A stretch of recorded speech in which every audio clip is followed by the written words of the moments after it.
जहां पर हाजीपुरा कैंप के इलाका में नमाज़े जुमा के लिए जाने वाले नौजवान को बेदर्दी से गोलियां मारकर कत्ल कर दिया गया।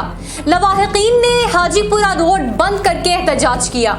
अफसोसनाक खबर दे रहे हैं आपको सियालकोट से, जहां पर हाजीपुरा कैंप के इलाका में नमाज़े जुमा के लिए जाने वाले नौजवान को बेदर्दी से कत्ल कर दिया गया।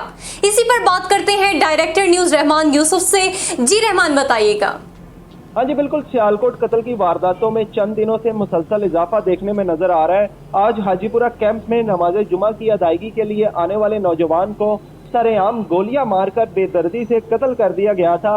मकतूल का नाम रईस बताया जा रहा है। मुलजिम जो है वो वारदात के बाद मौके से फरार होने में कामयाब हो गया था, जिसके बाद अहले इलाका जो है वो सरापा एहतजाज से हाजीपुरा रोड को दोनों अतराफ से बंद कर शदीद एहतजाज रिकॉर्ड करवाया गया। दूसरी जानिब पुलिस ने भी तहकीकात शुरू कर दी है। मुलजिम की गिरफ्तारी के लिए सीसीटीवी कैमरों की भी मदद ली जा रही है, जबकि एसएचओ हाजीपुरा का कहना है कि मुलजिम को जल्द कानून के कटहरे में लाया जाएगा।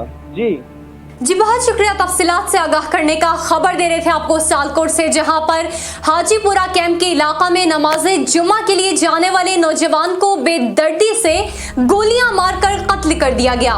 लवाहिकीन ने हाजीपुरा रोड बंद करके एहतजाज किया।